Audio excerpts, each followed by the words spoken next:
تو ہمیں جو ہے نا، ہم نے ان آیات کو اپنے اوپر رکھ کر دیکھنا ہے کہ کہیں ہمارے میں سے تو ایسا نہیں ہم سوچ رہے، ہمارے گھروں میں، ہمارے فیملیز میں بہت ساری رسمیں ایسی ہوتی ہیں جس کا دین سے دور تک کوئی تعلق نہیں ہوتا، لیکن کیونکہ ہماری فیملی میں وہ چیزیں پیچھے سے ہوتی آئی ہیں، اب ہمیں مجبوراً وہ کرنا ہے آگے۔ اور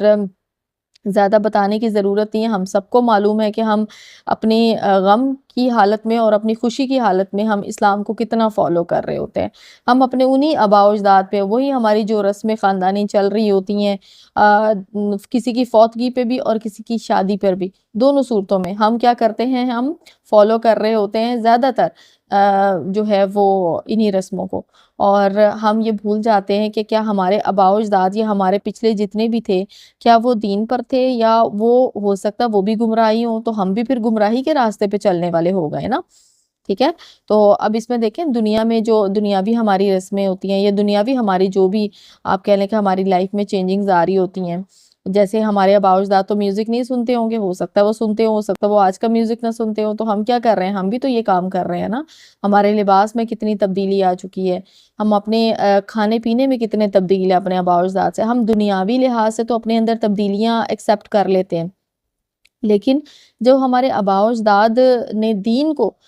جس طرح بھی انہوں نے فالو کیا، کہ ہم نئی ریسرچ کر کے ہم یہ نہیں سوچ سکتے کہ ہاں ہم تو یہ کام کرتے رہے ہیں لیکن یہ دین میں نہیں ہے، لیکن یہ دین میں اس طرح سے نہیں ہے جس طرح سے ہم آج تک کرتے رہے ہیں۔ تو ہمیں کیا کرنا ہے، ہمیں اپنی آنکھیں اور کان کھلے رکھنے ہیں، ہمیں خود ریسرچ کرنی ہے، اور ہمیں دیکھنا ہے کہ ہمارے پروردگار نے ہم سے بیسیکلی کیا کیا کام کرنے کو کہا ہے اور کن کن کاموں سے منع فرمایا ہے۔ اور بغیر عقل کے دلیل کے لوگ بحث کرتے ہیں، اگر اس طرح کی چیز کسی کو کہہ دی جائے کہ باپ دادوں کا یا آپ کے جو پچھلوں کا جو دین تھا اس کو فالو کرنا بلائنڈلی ضروری نہیں ہے، آپ خود ریسرچ کریں، تو پھر وہ کہنے لگ جاتے ہیں کہ کیا ہمارے جاہل تھے ہمارے پچھلے؟ تو بھئی بالکل ہو سکتے ہیں جاہل، بے عقل ہو سکتے ہیں، گمراہ ہو سکتے ہیں، ضروری نہیں ہے بلائنڈلی ہم کسی کو بھی فالو کرنے نکل پڑے۔ ہمیں خود تحقیق کرنی چاہیے، ہمیں خود چیزوں کو سمجھنا چاہیے اپنی عقل و فہم کو استعمال کرتے ہوئے۔ اور اس کے علاوہ ہم آگے دیکھ لیتے ہیں آیت نمبر 171۔ وَمَثَلُ الَّذِينَ كَفَرُوا كَمَثَلِ الَّذِي يَنْعِقُ بِمَا لَا يَسْمَعُ إِلَّا دُعَاءً وَنِدَاءً صُمٌّ بُكْمٌ عُمْيٌ فَهُمْ لَا يَعْقِلُونَ۔ کفار کی مثال ان جانوروں کی طرح ہے جو اپنے چرواہے کی صرف پکار اور آواز ہی کو سنتے ہیں، سمجھتے نہیں،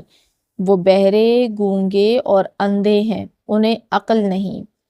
اب یہ دیکھیں یہاں پر مثال دی گئی ہے کفار کی، اور کفار کون ہے؟ کفر کرنے والے، یعنی کہ انکار کرنے والے، اور انکار کرنے والے کافر، مطلب کفار کی بات کی جا رہی ہے یہاں پہ، کہ ان کی مثال ان جانوروں کی سی ہے، جیسے جانوروں کو چرواہا لے کر جاتا ہے اور پھر وہ ان جانوروں کو جس طرح کی اس کی آواز وہ نکالتا ہے، یا جو اس کا اشارہ ہے، ایک مخصوص اشارہ ہے، جیسے ہی وہ کرتا ہے، پکارتا ہے ان کو، تو وہ کیا کرتے ہیں، وہ فٹ سے اس کی طرف آ جاتے ہیں، جو وہ اشارہ کرتا ہے اس کی طرف آ جاتے ہیں۔ اور ان بھیڑ بکریوں کو کچھ پتہ نہیں ہوتا کہ ہمیں یہ ذبح کرنے کے لیے بلا رہے ہیں، یا ہمیں یہاں پر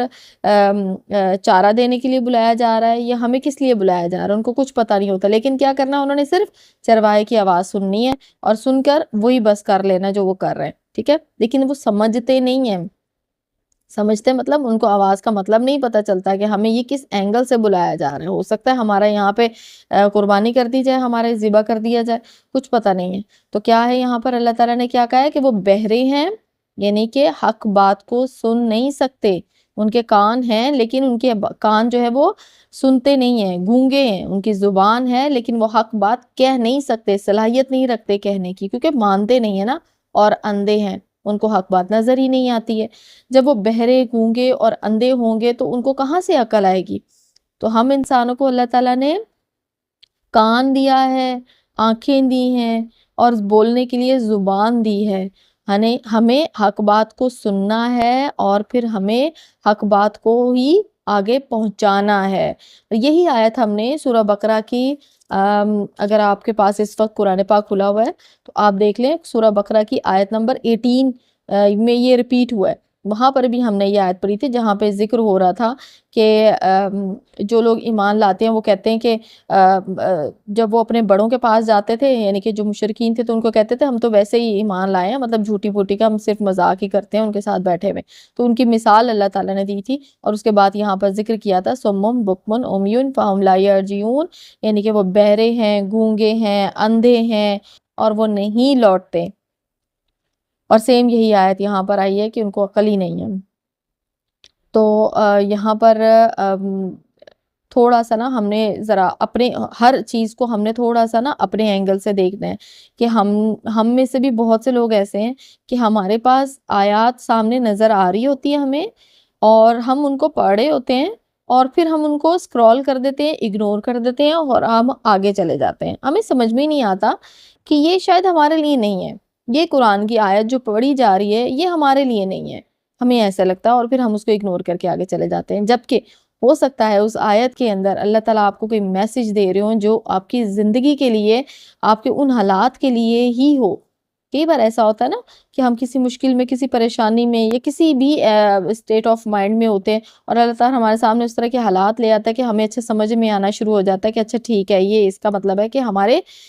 ہم سے یہ اللہ تعالیٰ کام لینا چاہ رہے ہیں. لیکن جب ہم غور و فکر ہی نہیں کریں گے تو ہمیں پتہ کیسے چلے گا؟ ہمیں تو بالکل بھی پتہ نہیں چلے گا. ہم تو پھر وہی بات ہے نا، سمن بکمن عمیون، چلتا جا رہا ہے کام، گونگے اندھے بہرے. اور ہمیں اپنی عقل کو ہر وقت استعمال کرنا ہے، بس اپنے شعور کو جو ہے نا وہ بیدار رکھنا ہے. اور آگے ہم دیکھ لیتے ہیں،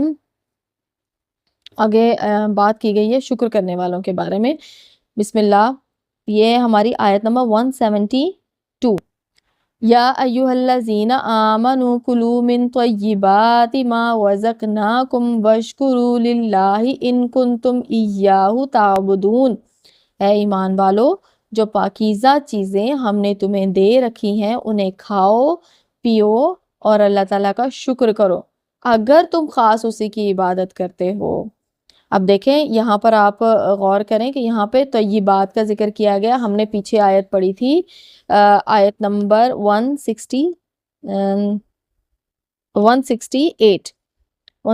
تھی. یا ایھا الناس کلوا مما فی الارض حلالا طیبا، لوگوں زمین میں جتنی بھی حلال اور پاکیزہ چیزیں انہیں کھاؤ.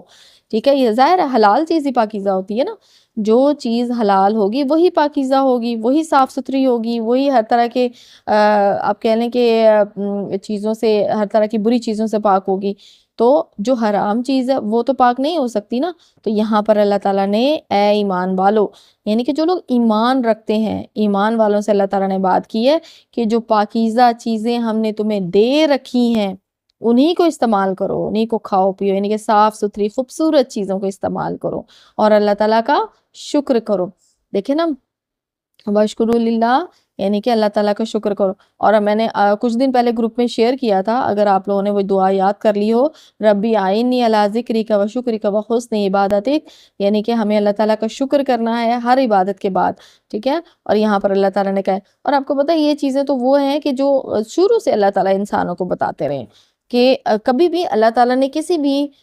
صحیفے میں، کسی بھی کتاب میں اللہ تعالیٰ نے وہ چیزیں الاؤ نہیں کی ہیں کرنے کے لیے کہ جو ابھی بعد میں منع کی گئی. ٹھیک ہے، ایسا نہیں ہے کہ ابھی